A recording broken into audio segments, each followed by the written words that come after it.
Hi, everyone. Thank you very much for joining our learning session on this e-commerce and digital marketing mentoring program for MSMEs and freelancer. And for today, we're going to tackle value proposition identification for MSMEs and freelancer.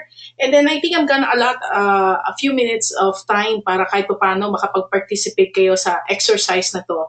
So our discussion for today was basically inspired from the book Value Proposition Design. This is something that I studied sa Strategizer Academy, and I finished this last year. I took up Mastering Value Proposition from Strategizer, and I also took up another program called the Mastering Business Models. Kasi since when we teach the Certified E-Commerce Professional Program, a big chunk of our program is all about discussion of business models and discussion of value proposition. So, para mas maging credible din sa pagtuturo ng ganyan topic, syempre, importante na you go beyond the book and you really invest to them parang to master the content. And at the same time, when you study the program, they also include what do you call that? Even guidelines, no, for us, no, for in our case, if we would like to facilitate um, value proposition design workshops or business model design workshops for organizations. Pero in my case, I use this for my programs, whether offline or online. All right. So at least natakon na natin where I'm coming from in so far as discussing this content is concerned. So let's begin. Um, I'd like to have an idea. How many of you have studied value proposition identification before or have dabbled into it? If you have, kindly press the raise your hand button so I will have an idea if you have. Like, nabasa nyo na ba itong book na to? O na-try nyo na siya? O halos lahat ba tayo ay, halos ba lahat ng participants natin ay first-timers sa topic na to? Okay, it seems Gabriel has done it already. I saw Wendelin also. Thank you very much. So I will very much appreciate also your inputs on the topic, no? So Gabriel and Wendelin, in case your microphone is working, I can also unmute your microphone later, especially if you want to share your experience as you use the value proposition design, no, in crafting your programs. All right. Sige, let's continue. So, of course, whether you are an MSME or a freelancer, one of the things that you need to do is to decide what product or service offering are you going to offer. But I'm curious, of course, you've thought of many products and services that you can offer to the market. But how did you decide that what you're offering now is what you're going to focus on? And at that time, what made you thought na this will click in the market? Or at least whether that market is big or whether your market is limited, what made you thought o what process you went through para masabi nyo na magkiklik to sa market? I'm curious, can you type your answers using the questions box? I just want to have an idea what thoughts came to mind on your end nung pinaplano nyo siya. Okay, so we're getting some answers now. Um,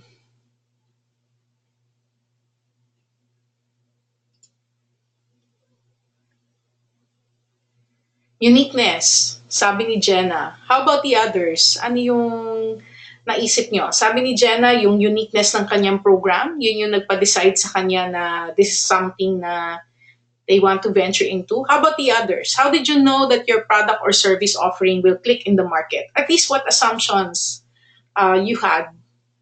Hi, Jill. And for Wilbert and Jerilyn, I hope you can hear me now. And also to Daidel from Cebu City, Teresa from Cebu, and Cleo also from Cebu, Joy of Quezon City. All right. So may mga nag-try na ba sumagot din ng ating topic? There is demand or market o maraming nagtatanong about the service. All right, tama, no? So kadalasan kapag MSME or freelancer tayo, apart from alam natin yung service na yon o kahit pa paano alam natin kung paano natin i-offer yung ating service, andun din yung may nag inquire about it. There was a time na wala akong digital marketing program and then people kept asking about it. So I decided na sige na nga, gawa na nga ako. So minsan may mga programs akong ginawa na because only one or two people ask for it, no? Pero I realized na of course if you can spend more time, especially if you will be investing a lot of money, a lot of time into it, or you want your brand, as discussed the last time, to be wrapped around more or less to be tied in strongly to this product or service that you are offering, then there is that challenge na mas pag-aralan natin yung pagbabalidate, no, nung ating product or service kung meron bang demand for that. So for this discussion, I need to use an example, and I would like to draw on my personal experience. 2 years ago, tama ba? 2 years or 3 years ago, I decided to come up with a certified e-commerce professional program. So if you can check out the website at digitalfilipino.com/certified to know more about it. And then at that time, nung iniisip ko yung program, since I had a previous experience with the Certified Blog and Social Media Entrepreneur Program, so ito yung naisip ko. When people ask me kung bakit pabilog siya, ano siya based siya dun sa, para ang inspiration ko sa kanya, hero's journey. So what a hero needs to go through para ma-achieve niya yung goal o kaya ma-achieve niya yung new bliss. So parang ganun yung idea kaya pabilog siya. Kapag mapapansin niyo parang step siya. So parang may call to adventure, call to action, call to adventure, call to action, call to adventure, call to action. And hopefully after the hero finishes each phase, doon niya marirealize na magkakaroon siya ng change sa sarili niya. And if you notice, yung aking initial na call to adventure for the person to get into this at para matest niya yung sarili niya, kung para ba sa kanya tong program na to o hindi, is yung business model and value proposition. The business model canvas and the value proposition design, no? So yung business model design and value proposition design. So to decide on the topics, of course, nandun yung I have to talk to friends, I have to observe industry trends. A lot of reading also came about. I reviewed many programs in the industry. So sa akin, yun ang ginamit ko as input when coming up with programs. Kasi before, I used to conduct mga one-day boot camps, two-day boot camps, and then siguro mga 12-week na e-learning programs. And then na-realize ko na if I really want to carve a niche for myself, because everybody can do that, na gumawa ng program at mag-run ng 12 weeks, I really have to make something very niche and very unique. So I look for a school that I can partner with para yung pagiging certified niya merong weight, no? So I partnered with AIE College, or the Asian Institute of E-commerce College, who is the only school in the Philippines who has a Bachelor of Science in E-commerce, no? And they're based in Dagupan City. So yan yung pinasukan ko. So for this discussion, siya yung gagamitin ko na case study para makita nyo rin kung paano ko in-apply. Although of course, dahil limited yung time natin, hindi ko siya mabibigyan ng full context, no? Pero at least just an input. So before we begin and really delve into the details, I'm curious. Of course, there are many offerings that you see online, di ba? Ang daming nag-o-offer ng mga products or services. And a lot of them are either of interest to you because you have a need for it, or maybe you don't have a need for it. And ganoon din sa mga target prospects mo. Like halimbawa, yung ini-inquire niya sa yung service, hindi lang naman ikaw ang nag-o-offer niyan eh. Pwedeng meron pang iba rin nag-o-offer ng service. So, what is the rate you think yung of the, let's say kung merong 10 na makita kang bagong offering doon sa market na related doon sa mga areas of interest mo. Pick a topic. Let's say, ano ba maganda ano? Let's say, Chinese restaurant, no? Halimbawa, sabihin sa'yo, oh, let's say mahilig kang pumunta sa mga Chinese restaurant. Pag may nagsabi sa'yo, oh, may Chinese restaurant na open dito, may Chinese na restaurant na open dyan, do you immediately take interest? Or more often than not, hindi mo pinapansin. So let's say out of 10, where do you even invest the time to take an interest in it? No? Na parang tingnan mo siya. Would any of you like to answer that question? Siguro sa akin, kung i-apply ko yung question na yun sa sarili ko in our area, kapag halimbawa kung may magsabi may bagong Korean restaurant, hindi ko na siguro papansinin kasi marami ng Korean restaurant sa area namin. Pero nung may mag-open na Japanese restaurant like Omakase, na-excite ako kasi yung Japanese restaurant na malapit sa amin, maliit lang. And then when Mandarin Sky open in our area, I was so glad kasi we used to go to Banawe just to eat some Mandarin Sky. So, for reunion. So, nung malapit na siya sa amin, masaya ako kasi at least may magandang Chinese restaurant doon sa area namin. Pag Filipino restaurant, there's Veranda. So, Verana. So, I think may mga ilan-ilan lang. Kaya pag masyado na marami, madalas hindi na siya pinapansin. Like yung mga Korean restaurant sa amin, yun, di ko na siya pinapansin. So, how about sa inyo? Which areas do you take an interest in? Like in my case, yung another example, yung mga courses. Since nagtuturo ako, of course, I have to monitor courses also that are being offered online. Pero I realize na kapag kapag yung topic hindi bago o parang not sounding new, hindi ko na siya pinapansin. Ina-assume ko na kaagad na alam ko na yung laman niya. Kapareho lang yan nung ino-offer ni ganito. Kapareho lang yan nung ino-offer na ganyan.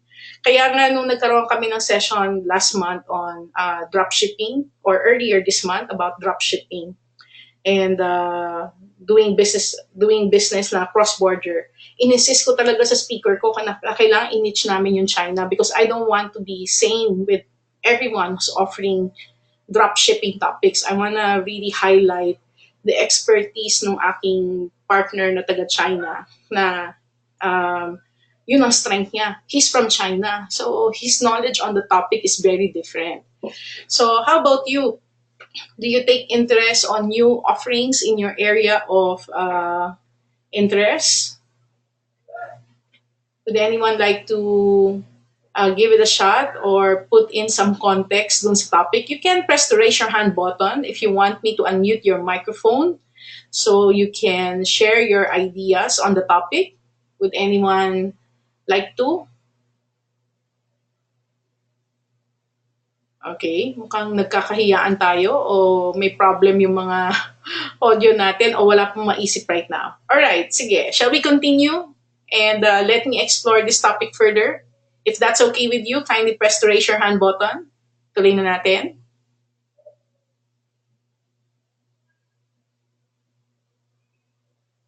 Okay, thank you very much. Sige, tuloy na natin.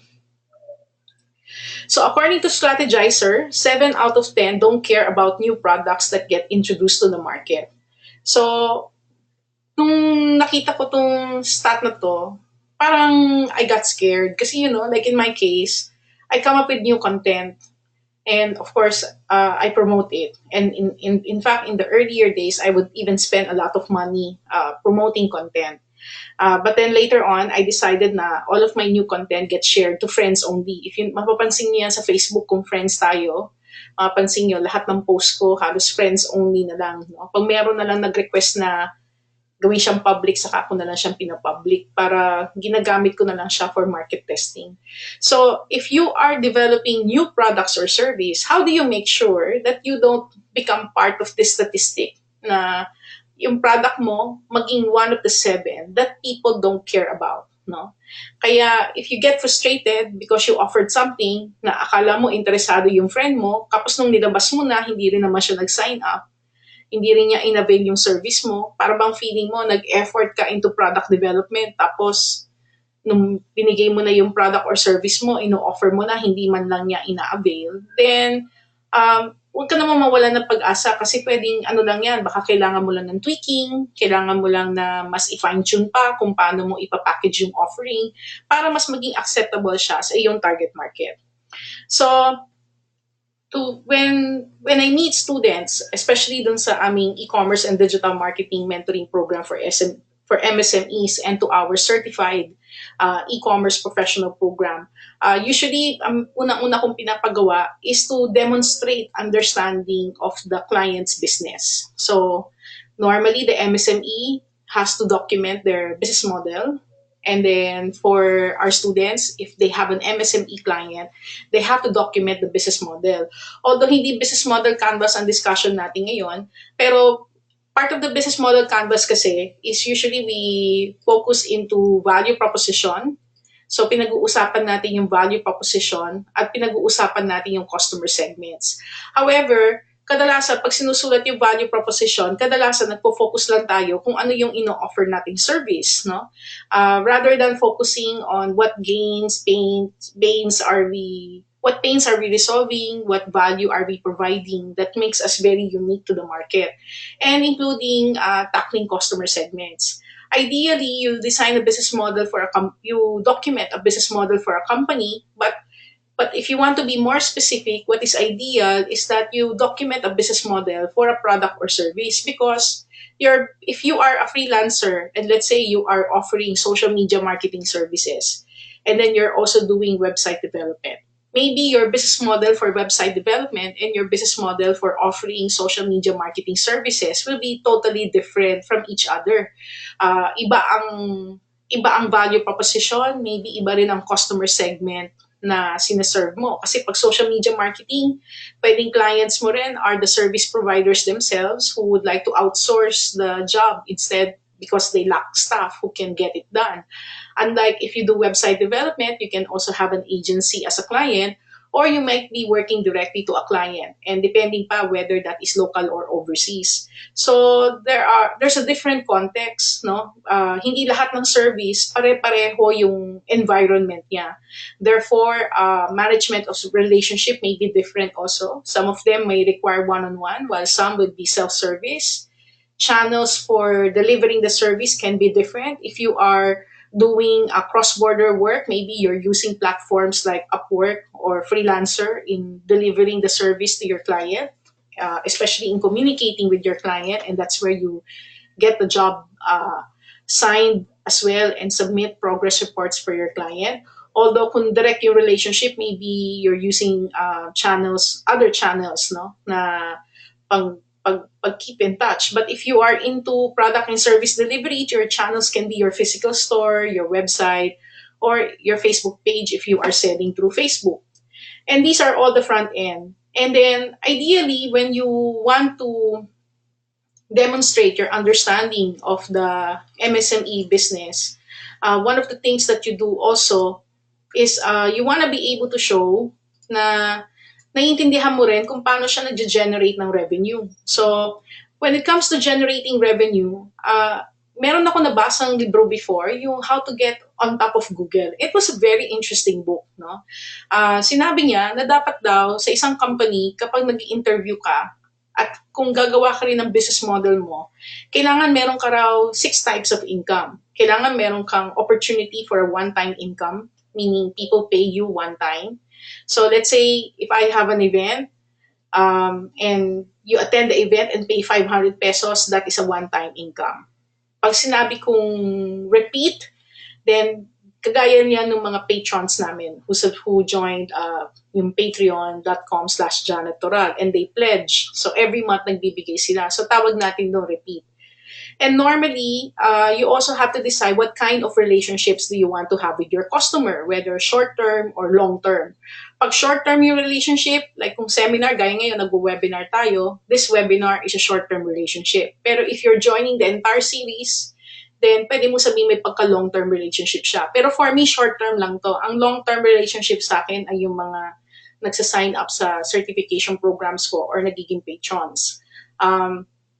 And then, titingnan nyo rin if there is an opportunity for you to upsell or to cross-sell. So for me, doing something for free, I can push for an upsell if I want to, like inviting you to be a patron, or I can do a cross-sell by asking you to sign up to one of our programs. So, titingnan mo rin kung gagawa ka ng business model mo. Kapag gumagawa ka ng product, hindi yung basta sabihin mo lang, mag-o-offer ako ng writing services, o kaya magbebenta ako ng chicharon or lechon, no?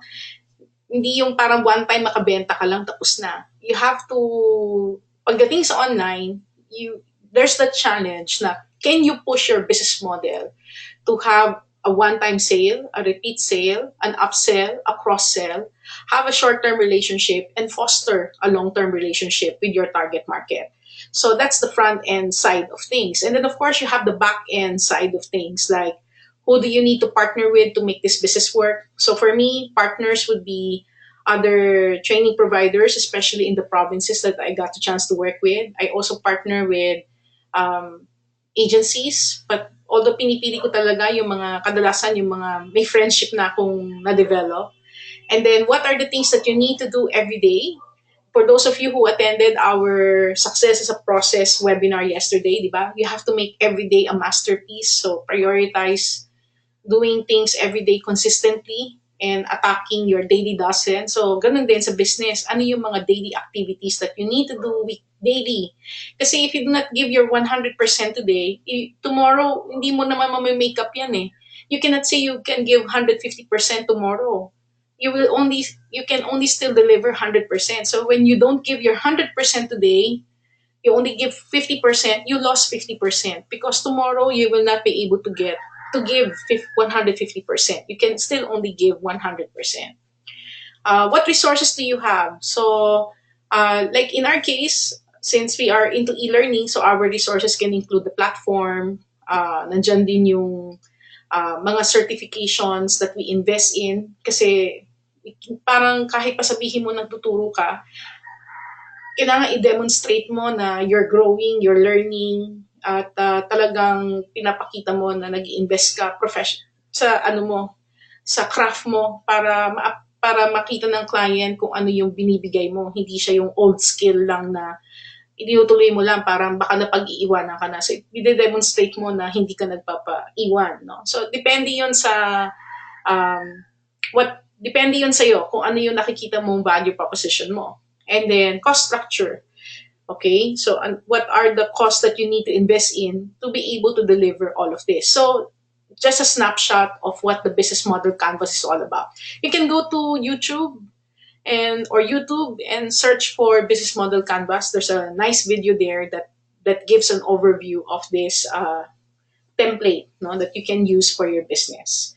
So, what is your understanding of your customer needs? Value proposition identification is about deciding what the services that you want to offer to your customers. But before deciding on those services, or in shaping or in fine tuning those services, you have to make sure that it will meet the requirements of your customers by having an understanding of what their needs are.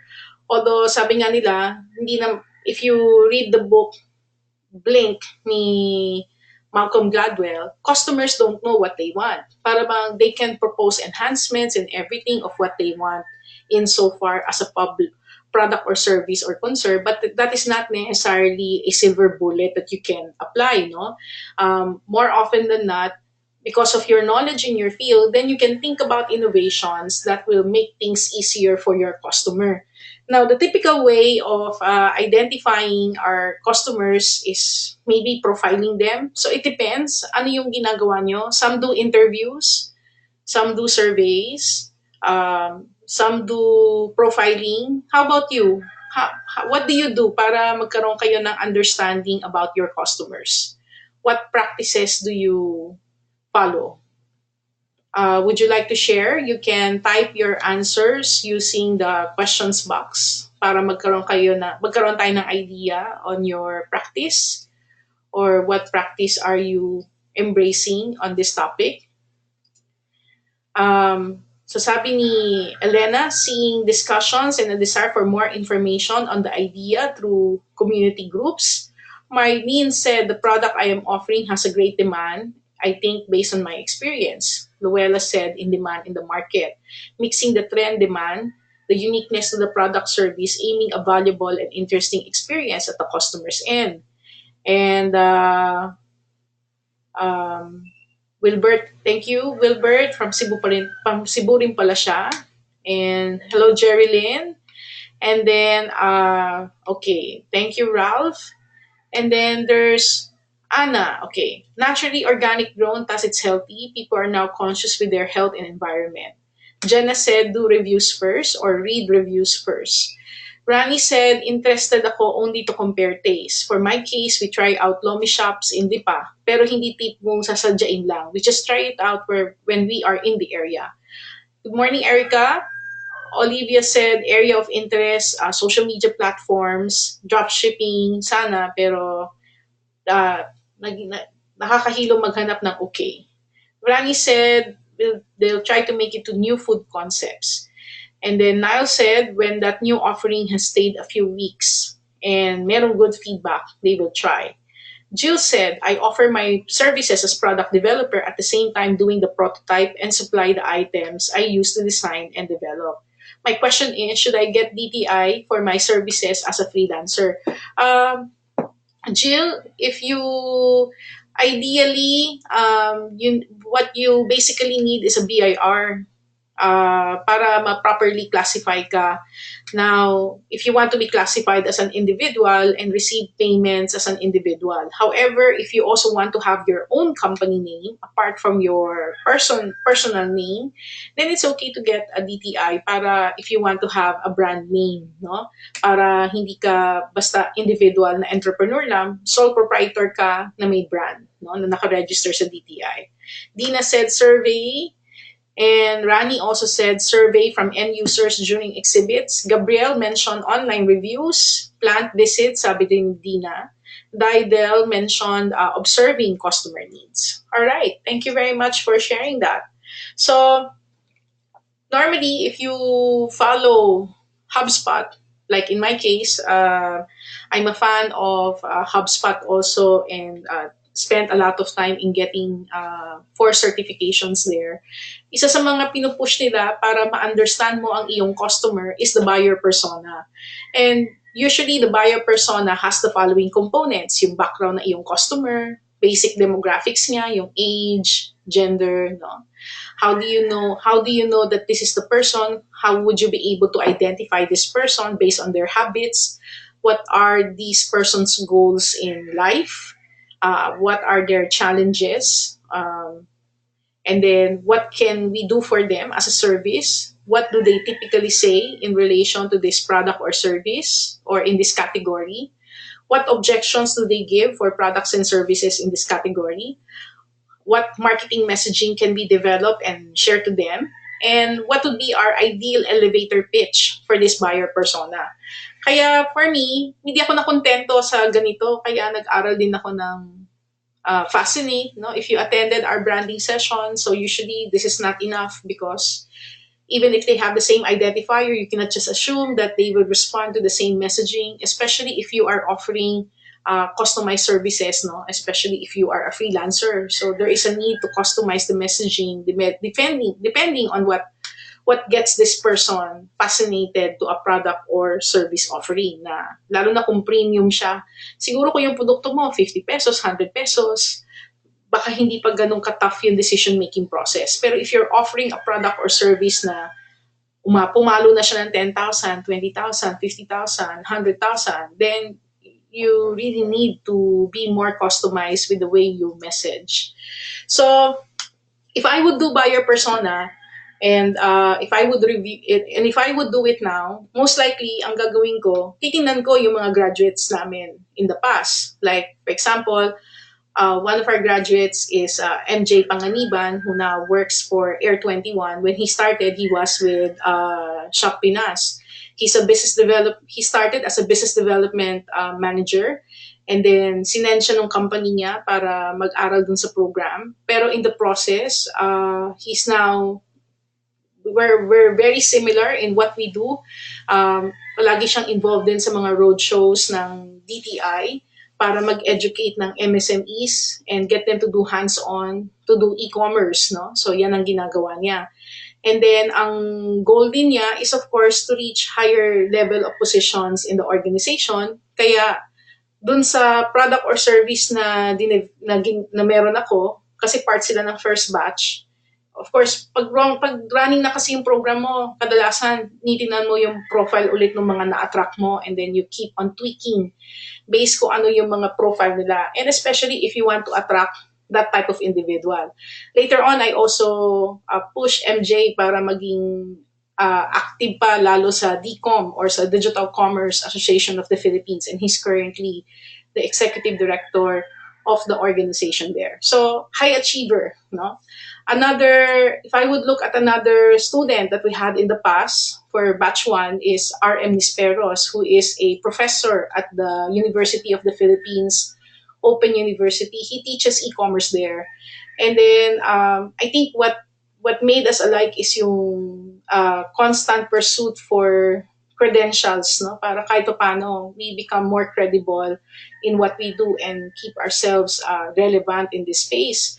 So, nag-take din siya nung program. Tapos napansin ko, lalo na nung ginawa na niya yung presence niya para ma-promote yung sarili niya as an e-commerce professional, he really highlighted his expertise on business strategy kasi he does strategy workshops for companies, mga team planning workshops, especially for crafting strategies for their organizations, and he also assists people who are doing their PhD thesis, lalo na kapag humihingi ng advice, and he assists also startups in preparing their pitch decks, no, for their potential investors. So kung ipo-profile ko siya, ganun din, no? So parang ito yung gusto niyang incorporate na field. So para mas maging credible pa siya dun sa field na yan, nag-invest din siya in certification. Another person na na-encounter ko na kung gagawan ko siya ng buyer persona at if-fit ko siya, in fact, I noticed a lot of our enrollees right now are freelancers, no? So one of the freelancer enrollees that we had at that time was JM Mariano. Pero when JM first joined the program, ang forte niya as a freelancer is nasa data entry sila. Data entry work yung mga ginagawa niya at saka translation ng Spanish to English. So mas yung mga at saka ang role niya, he's more of a professional recruiter. Nag-hire siya ng mga freelancers who can do work for him. So after he joined the program, he updated his profile at nag-focus na siya into e-commerce VA services. So they manage Amazon listings, eBay listings, Shopify websites. So doon na siya nakafocus. So halos lahat ng VA services niya e-commerce related na. So, ang profile ko sa kanya is a freelancer na gusto pang mas maging competitive sa pagiging VA at nag-decide siya na magkaroon siya ng niche at nag-decide siya ang niche niya ay magiging e-commerce at doon siya nag-invest, no? Kaya siya nag-invest dun sa space na yon. So yun yung, kaya lang, ang problem doon sa profile na yon, masyado siyang personality driven. If I'm gonna look at the profile of MJ, of RM, and of JM, no? Puro mga initials, no? MJ, RM, JM, no? If I will look at their profiles, parang ang hirap kung siya yung gagamitin kong basis na ganyan ang mga estudyanteng gusto kong ma-attract. Siguro sinwerte lang ako na, well, hindi naman sinwerte, pero sabi nga nila, like begets like, what you project is what you attract, di ba? So siguro, ito dahil yun ang parang positioning ko, naka-niche ako, so siguro kaya sila yung na-attract ko. Pero, I remember when I was devising the program when I started, I was really targeting mga entrepreneurs na who would really like to improve their business, na mag-start ng online business as e-commerce and then later on become consultants as well. Pero napansin ko, halos lahat ng students na nakuha ko, talagang gusto nila maging service providers rather than rather than putting up a business of their own. Although, may mga ilan din ako nakuha na ganun yung ginagawa. So, that means I have several segments. I cannot just focus on one segment. And that is where we're gonna come in with the value proposition canvas. So, the value proposition canvas has two areas. You have the customer segment profile, and then you also have, or the customer profile, and then you have the value map. So before showing to you the full chart, I'm gonna show first the customer profile where na para mas iintindihin natin yung customer. So napansin nyo, meron akong 3 profiles na pinakita kanina. Kung talagang siseryosohin ko na sila yung aking target market, I have to create 3 customer segments. So ibig sabihin, meron akong isang corporate person na gustong maging e-commerce manager sa isang organization niya. I have a freelance consultant a business consultant who would like to include e-commerce as part of his strategy portfolio. I have a freelancer virtual assistant who wants to include e-commerce in his portfolio because he wants to undergo transformation and become more of an e-commerce VA. So, tatlong klase.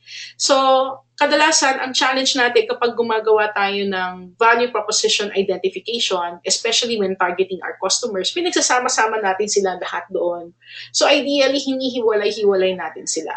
So, instead of looking at your demographics, psychographics, no, instead na yun ang mga titingnan, pagdating sa value proposition canvas, you look at three areas insofar as the customer profile is concerned. What job your customer is trying to get done, that's first. The second one is ano yung kanyang pains na gusto niyang ma-resolve. So, kailangan naiintindihan mo what failure looks like to them. And then, what success do they want to achieve? What gains do they want? Or what does success look like to them? No? So, ganun yung context dapat ng appreciation. So, wala to yung ilang taong ba siya, lalaki ba siya, babae ba siya, hindi ganon. Nakafocus tayo dun sa ano yung gusto niyang i-achieve. Ano yung success criteria para masabi niyang nagawa niya yung gusto niya ma-achieve. Ano yung pain areas that will prevent that person from achieving what they want to achieve. No? So, okay. So before tayo mag-continue, may mga inputs dito. Niall said, understanding customer need for me entails profiling and more on conversational discussion with your customers. Okay. Thank you, Jill. And thank you, Niall. Okay, so when we look at jobs to be done, di ba sabi natin dito may customer jobs or what job your customer is trying to get done. So ano yung jobs? Ano yun? Mga job ba na gusto nilang habulin? According to the Value Proposition Design book of Strategizer, jobs can be classified in three areas. No? First is functional, which is nakafocus dun sa specific task. Ano yung gusto niyang gawin? And then there's the emotional. What is the desired state? Like, alimbawa, nagtatrabaho ako, ginagawa ko lahat ng to. Hindi lang para magkasweldo ako.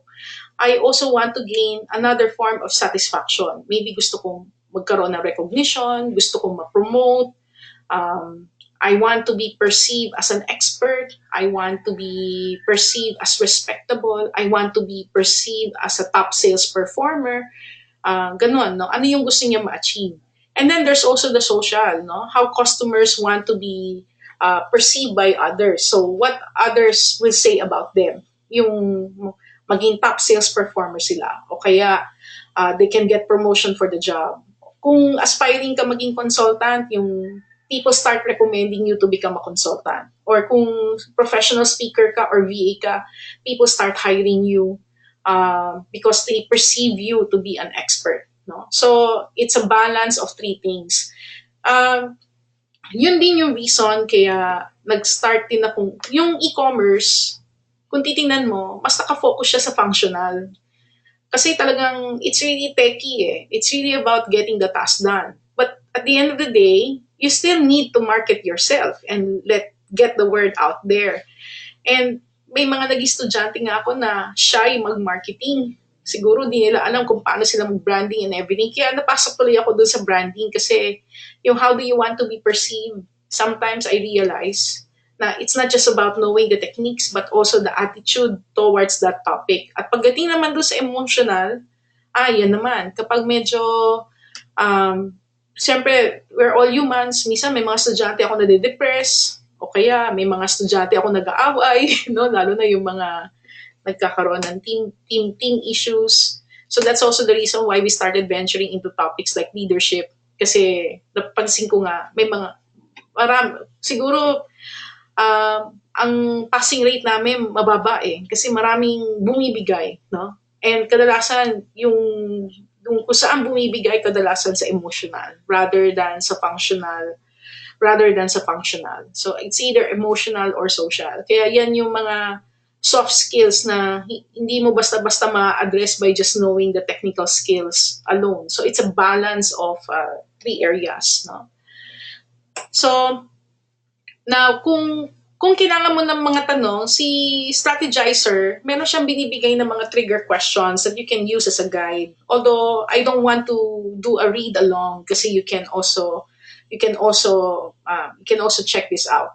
Pero I think ang importante ron is kailangan, especially kung nakakapag-participate ka na sa mga interviews ng mga startups. No, I got interviewed by startups before about products and services that they are trying to offer.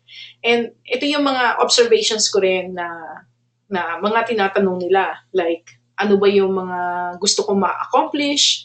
Like, I remember when one of the freelancer websites, yung nag-hire ng mga freelancers, there's one website, hindi ko nabanggitin kung sino, baka di ko alam kung may NDA ako eh.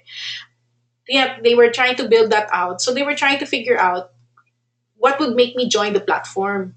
So they had to ask me what do I do as a person who hires bloggers to get the job done. So ano yung mga importante sa akin? What do I want to accomplish?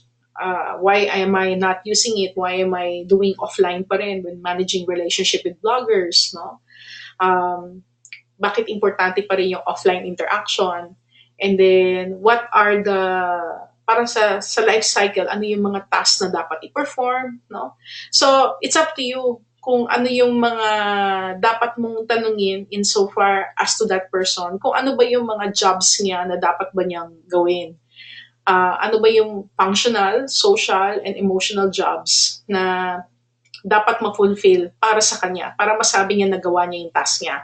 For example, for VA, pwede niya sabihin na gusto niya maramdaman ng customer niya na capable siya of rendering different types of services. Gusto niya maging one-stop shop pagdating sa e-commerce requirements ng kanyang customer.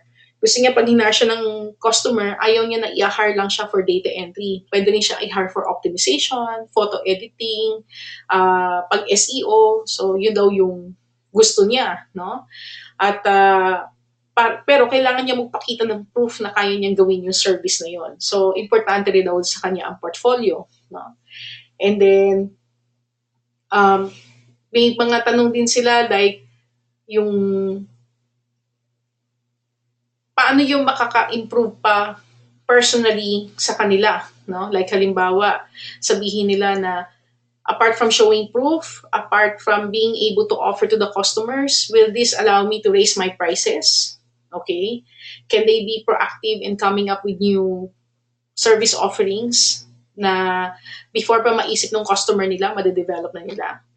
And then, personally, ang gusto niya masatisfy, meron ako isang student, sabi niya, ang description nga niya sa sarili niya, ang bobo-bobo ko, wala akong naiintindihan dyan. Pero, surprisingly, after that batch is finished, yung nagsasabi na ang bobo-bobo niya, siya yung number 1 kong student. So, parang,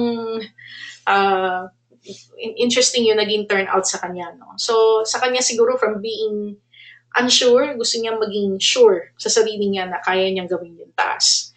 And then, tumaas din yung perception sa kanya ng customer niya na from $5 per hour, pwede siya mag-charge ng $30 per hour for certain tasks. And then, gusto niya magkaroon ng feeling of being accomplished. Kaya niya gawin yung work niya wherever he goes. Kaya niya rin mag-aral wherever he is. And then, tapos gusto niya may regular siyang makakausap para magkapag-bench siya ng kanyang ideas.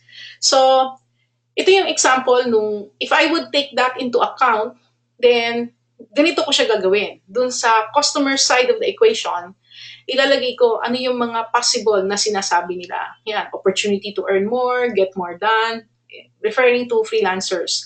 Be confident, get projects, be seen as expert, get training, increase value rate, etc., etc., etc. Pag nagsusulat ka ng ganito, the more the merrier. The more you can identify, the more you can record insofar as the interview is concerned, based on what they're saying, you record everything. And then you observe, no, based on the inputs given to you, does failing the job lead to extreme pain? Does failing a specific job lead to missing out on gains? And are there many with this job? And are there few willing to pay a lot? No? Kasi hindi naman lahat porket na magko-qualify dyan, willing mag-pay. No? Kumbaga, minsan yung affordable for one person will be expensive to another. And there are people na ang mantra nila, hindi sila magbabayad ng kahit na anong program. Ang sasalihan lang nila ay puro libre. May ganun ding mga ganun mag-isip, and I've encountered, and I'm surprised whenever I get to meet people like that, no? Pero merong mga ganun ang paniniwala nila. But of course, if you are in business at nagka-come up ka ng isang value proposition na gusto mong i-offer sa customer mo, syempre sa'yo, you're doing this for business. So, ang importante dyan is ma-prioritize mo with so many things being mentioned, ano yung pinaka-importante at ano yung pinaka-least important. Now, para ma-rank mo siya, yan, alin yung possible na makapag-lead na extreme pain, ano yung makakapag-miss out siya ng gains pag hindi niya naayos yun. At yan din yung most likely na meron pang invest. No? So, yan yung mga 3 things na dapat mong i-take into consideration when you are ranking all the inputs that you're getting from the most important to the least important. All right? Of course, if you have questions, you can type your questions at any time. Yung value proposition canvas, you can download this online, no, yung template, and then I'm just sharing to you a quick demo on how you're gonna get this done. Pero at least magkaroon kayo ng feel, no, kung paano nyo siya kukumpletuhin. Okay? And then the next thing that you need to think about is yung understanding mo ng customer needs mo insofar as the pain is concerned. What does failure look like to this customer? So, maraming klaseng pain ng isang customer. Nandyan yung mga ayaw niya ma-experience, problems, dislike. Like, halimbawa, hindi niya matapos yung program, hindi niya pala ma-afford yung program. Like sa amin, yun ang na-experience ko, no? O kaya, wala akong time, palpak yung internet ko, nawalan ako ng project, so kailangan ko mag-focus, ganyan. Ang hirap gawin nung project output na hinihingi mo, ang dami mong pinapagawa, naiinis ako sa iyo. So, yung mga ganon, no? And so, you have to receive and process all of these inputs. Obstacles that may prevent the customers to get a job done. And then the risks and fears of what could go wrong. No? So, I remember one input that I got from a student na hindi nakatapos. Sabi niya, dun sa program namin, sinay na pa niya yung program dahil para sa kanya, okay siya, comprehensive. Pero kung alam niya lang daw kagad right from the start kung ano yung ipapagawa, pinag-isipan niya para mabuti kung sasali siya o hindi. Kasi na-realize niya, ang laki pala nung requirement ko para maging certified. Kaya because of that input, I modified our website and I added the certification requirements na ano yung project na dapat mo matapos, ano yung output para I don't want that student to give a feedback like that to me again. Kasi parang hindi mo naman masabi parang feeling cheated siya or anything, pero parang feeling niya pumasok siya na hindi siya ready, no? Siguro I think that's also fair na dapat alam ng student kung ano yung required output sa kanya, no? So these are types of pains, no? So, si Strategizer, they also have a suggestion on customer pain trigger questions, but I wouldn't suggest following all of these questions. You have to customize your questions according to what suits you. So, for me, ang mga naging concern ko is price. How do I make sure na hindi siya magiging ganun ka-expensive? Like, I've noticed yung mga ibang certification programs, they charge like 10,000 to 15,000 pesos per module. So, in my case, I decided na I started with 3K. Ngayon, ginawa namin siyang 4K. So, para at least hindi siya ganun kabigat. No? Pero at the same time, tama lang yung price niya. Kasi ano rin siya eh, I have to work with a school partner for the program. So, may mga ibang arrangements pa ako that I have to take care of. And then, dahil dun sa experience ko na nafe-feel bad yung student kapag hindi niya natatapos yung project, so, mas kino-communicate ko na right from the start yung requirements, no? And then, ano yung mga,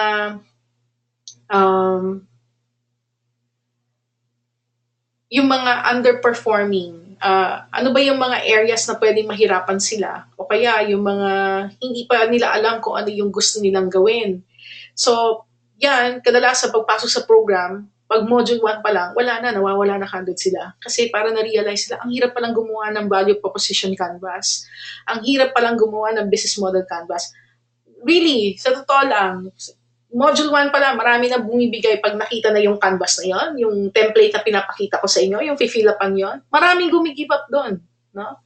Parang doon pala marami na nabablanko. Hindi na nila alam kung anong gagawin nila kahit na may ini-interview na sila. Or maybe that is something that they do not want to do. But in reality, if you want to build a website, if you want to become a digital marketing strategist for a company, what is important is for you to really demonstrate that you have full empathy to your customer. Na naiintindihan mo talaga kung ano yung gusto niyang i-achieve, ano yung pains niya, ano yung gain niya. Doon mo lang mapapakita sa kanya na you're listening rather than ini-impose mo kung ano yung gusto mo. Yun yung reason kaya mo inaano yung exercise Kailangan mag-immerse siya dun sa world ng customer kung gusto niya maging service provider. Kung hindi siya willing mag-immerse dun sa world ng customer at i-document yung appreciation niya dun sa gino-go through ng customer, then hindi siya magiging efficient na service provider, no? So that's the reason why I am also sharing this to you. The more you know your customers, what their pains are, what what are the things that values to them, the more you can offer services na mas magiging helpful sa kanila, no? Sige. So, 'di ba? Nakikarried away na ako magkwento. 10:57 na pala. Sorry about that. So, ganun, no? So, dito, naglagay ako ng sample pain. So, for example, yan, level of difficulty, baka quick fix lang niya without long-term validity, may renewal ba siya, nare-recognize na ba yung online learning, wala akong budget, bad ang internet ko, hindi ako maka-attend ng face-to-face training, among others.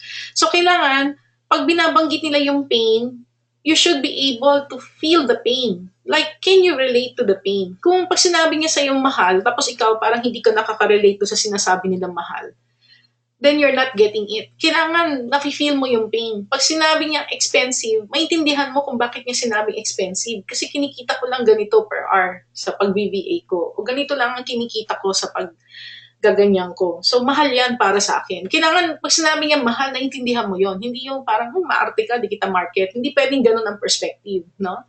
So, kailangan lahat ng ilalagay mong pain, you must know that you understand, you must be able to understand that pain. You have empathy, you know, you feel that pain, no?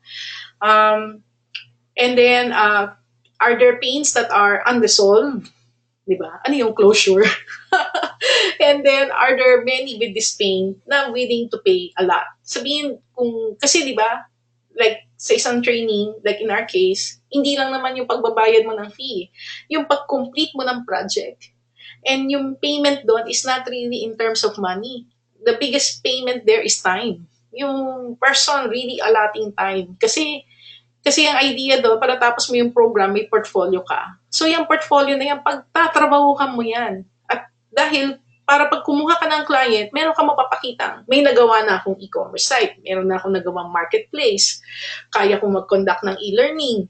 Kaya kong gawin to, kaya kong gawin yan. Kailangan may prueba ka na kaya mong gawin yun. Hindi pwedeng may certificate ka lang. Kailangan pakita mo talaga na may portfolio ka. No? So, ganun yung idea. So, you need to rank again lahat ng mga sinabi niya sa'yo on what is the most important to least important. Rank it according to how much pain there is, yung unresolved, and then, ano ba siya? Target market mo ba siya? Kaya niya bang i-afford yung gusto mong i-offer na service? Okay? And then, another thing that you have to think about is what does success look like for your customer? Ano yung gains na gusto niya makuha? And when you look at gains, gains can be sorted into the outcome and the benefits. Ano ba yung gusto niya makuha? Gusto ko pa nagkaroon ako niyan. Mas makakakuha ako ng project. I want to be respected by my peers na i-recognize ako as a public speaker, as an expert on this topic, no? Na mapagmamalaki ko na ganito ako, na kaya kong gawin yung project na yan kasi I have credentials to prove it. No? Pwedeng ganun ang para sa kanya yung outcome and benefit na gusto niya. Maybe they will measure how, if they get a job well done, depende. Some measure it based on respect. Some measure it based on project inquiries that they're getting and their skill not being questioned.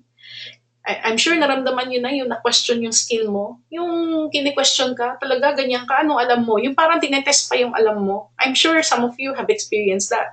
So you want to be able to pass that test. Parang ganun, at least dun sa mga estudyante ko, yun yung na-experience ko sa kanila. No?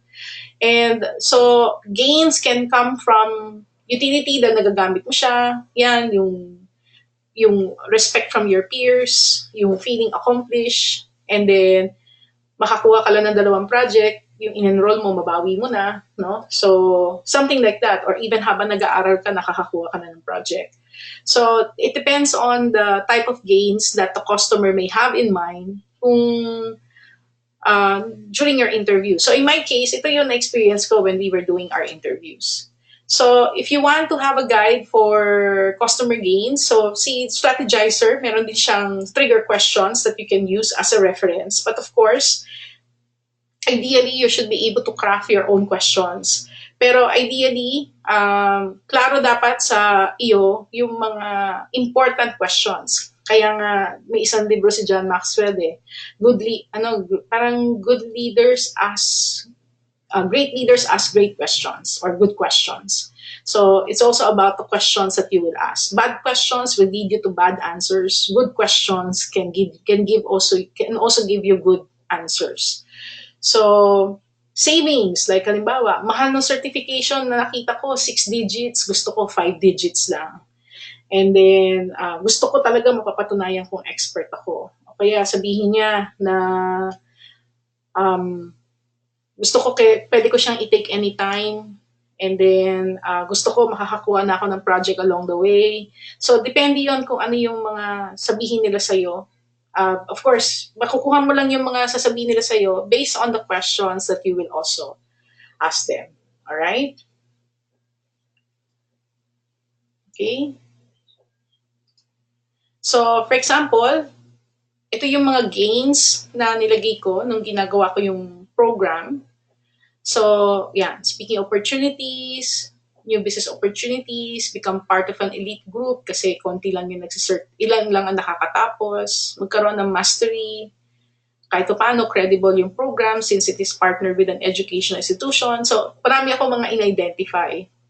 Yung template ko for this one, natutunan ko to when I partnered with eLearning Edge and Ateneo when I first came up with our certified blog and social media entrepreneur program. So parang ginamit ko yung lessons learned ko doon in crafting our new programs. Kaya palagi akong may educational institution na partner.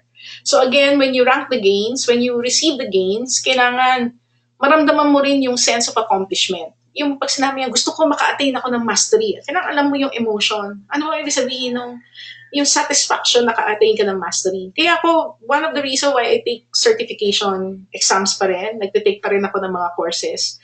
Kasi I wanna be able to keep that feeling na, ano yung feeling na nakatapos ka? Ano yung feeling na nahirapan ka natapos mo, tapos na-accomplish mo? Kasi kung hindi mo nararamdaman yun, minsan gawa ka lang ng gawa, pinahihirapan mo lang yung estudyante mo, hindi ka nakaka-relate sa pain nila. So, kailangan lahat ng pinapagawa mo, nagawa mo mismo. Alam mo yung pain, alam mo yung hirap na gawin, at alam mo rin yung return kapag natapos nila. No? Are there unresolved gains? And then, are there many with this gain? Are there many who want this gain? And will they be willing to pay for it? No? So, after ranking, kasi ang dami, di ba? So, pwede kang mamili. Alin ba talaga yung mga pinaka-importante na to the point na kapag nilagay ko siya sa business model canvas ko, ano yung ilalagay ko sa business model canvas? So, pwede ko sabihin, freelancers who would like to be seen as an e-commerce, who would like to build their credentials and be seen as an e-commerce expert, who would like to apply and monetize what they learn immediately, who would like to learn at their own pace because they're mostly based outside of metro cities and cannot attend face-to-face session due to location limitation. So, so kapag na-prioritize mo na siya, pwedeng mag-zoom in ka kung ano lang talaga yung nakikita mo, ito yung gusto kong i-target. Kung freelancer yung tina-target ko, ito yung freelancer na gusto ko. Kung yung freelancer, wala naman siyang desire na maging e-commerce expert, hindi ko siya client. Kung yung freelancer na magiging sasali sa program, kung wala naman siyang intention na i-monetize kagad yung napag-aralan niya, hindi ko siya client. Kasi kung gusto niya i-monetize, ganado siyang gawin yung project kasi alam niya, the moment magawa ko to, may portfolio kagad ako, pwede na akong kumuha ng project. Kasi meron akong mapapakitang portfolio. No? Um, kapag itong freelancer na to, wala siya ng pain na, hindi ako maka-attend kasi nagtatrabaho ako sa gabi. Tapos nag-aalaga pa ako. O kaya may day job ako.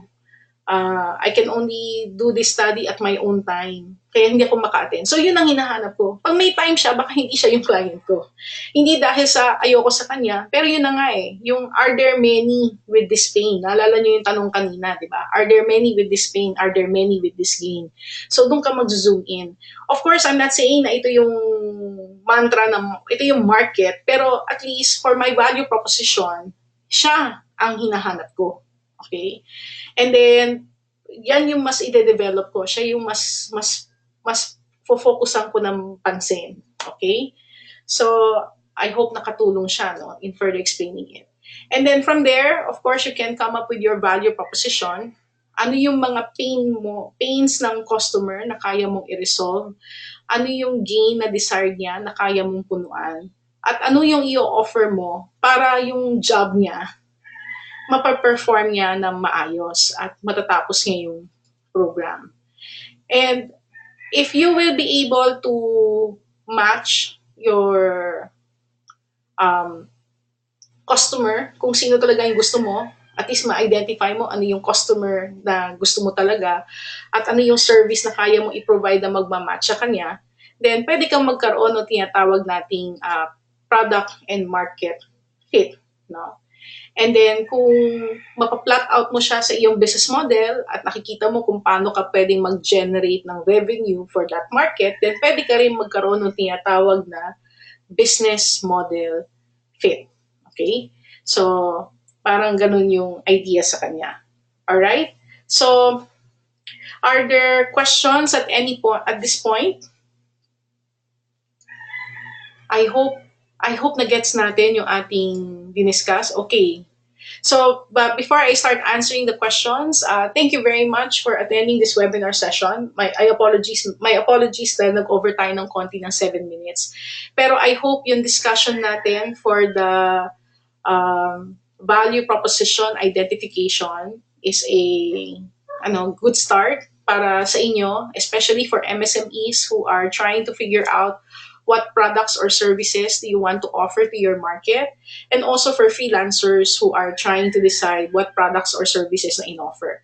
Kaya ko naman ginamit yung aking case study para at least para makita nyo rin na yung tinuturo ko sa inyo, hindi ko siya hinugot lang na parang textbook lang siya. Pinakita ko siya sa inyo kung paano ko siya in-apply sa sarili ko, kung paano ko siya ginamit para at continuously working on it. Kasi syempre, nagbabago yung market. You have to keep on improving your business model. So normally, when you want to improve your business model, babalikan mo rin kung ano ba yung ginawa mo before. Pag hindi nag-work, review ulit. So you go through the process also of validating yung iyong value proposition. Hindi siya cast in stone. You always keep on fine-tuning this. So I hope you learned a lot from this topic. And for those of you who will be watching this video on YouTube, I hope you can subscribe to our YouTube channel, and so that you can receive notification whenever we have new lessons uploaded online. So thank you very much for joining this webinar session. Okay, so bago tayo magtuloy, ibigay ko lang yung link ng ating YouTube channel para just in case you want to receive a notification kapag na-upload na mamaya yung lesson, you can check it out. But for now, we will start answering questions. Okay? So, from Dina, in the previous slide, whose perspective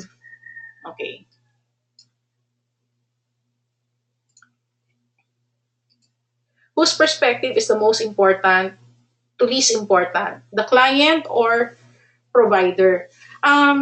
Kasi since we're doing this from a value proposition perspective, as much as possible, yung at least yung sa opinion ko, no, Others might have a different opinion to it, but at least sa akin, kailangan yung perspective ng customer ang magre-reflect dun sa customer profile. Kasi parang voice of customer yun eh.